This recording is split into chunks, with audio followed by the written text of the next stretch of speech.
Point the glove a little bit. Good. Point your glove. Good.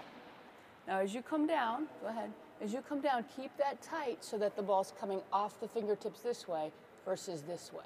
Okay? Point your glove.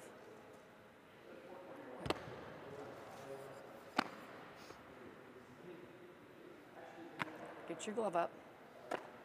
The glove up on this drill will help keep the front shoulder in and allow her to stay on that power line.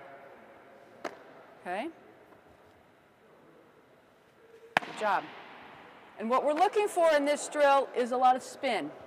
That the ball is coming off of her fingertips with good spin, and her catcher is down, so we don't want to have it thrown over her catcher's head. We want a good line on release.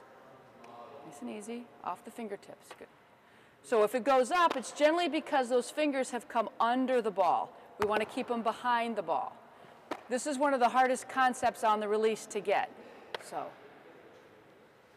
as you start here, start right in here, okay?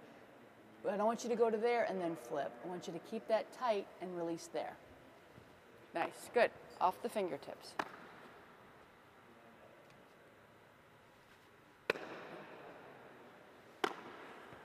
When we talk about a release, we don't necessarily talk about a release point, okay? For young pitchers, I try to say, release it at 6 o'clock, down at 6 o'clock. Let the ball go out of your fingers at 6 o'clock, or between their toes, okay? When we give them a visual of a release point, they generally stop their hand. So we wanted to let the ball go between our toes and follow through so that our hand, our palm faces us. Just got a little underneath.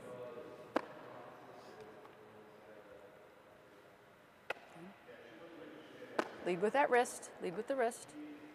Nice, good. Okay, let's switch. Joanna, let's have you come in. Okay, again, point your glove. Good, and you're gonna start just right in here, just so you're getting it off the fingertips. Good, that's it.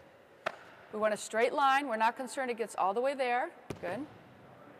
Keep that back hip in a little bit. Turn your toe in a little bit more. There you go. There, good, good.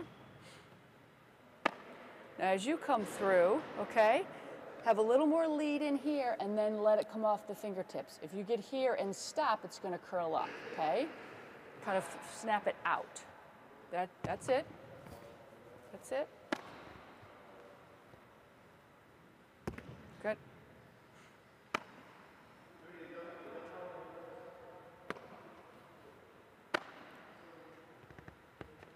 Good.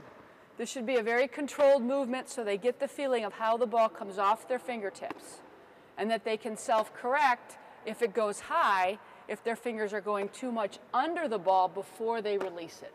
We want to keep those fingers behind and on top of the ball.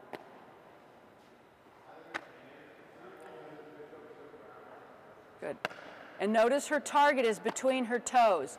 If you have a young pitcher that sometimes will release it too early, oftentimes they'll stop their hand and they'll let it go right at their backside here because they think, release at the hip, release at the hip. Teach them to throw through their front toe. That gets them to go through that front toe and stay on a good line. We want our toes are on the line. We want our release to be on a line. So when we go through this drill, we also want to be mindful of the spacing that she has with her wrist and her hip. So we want to make sure that this hand is staying nicely on the line along with where her toes are lined up, and that her hand is not getting too far away from her body, which she'll lose control and lose velocity.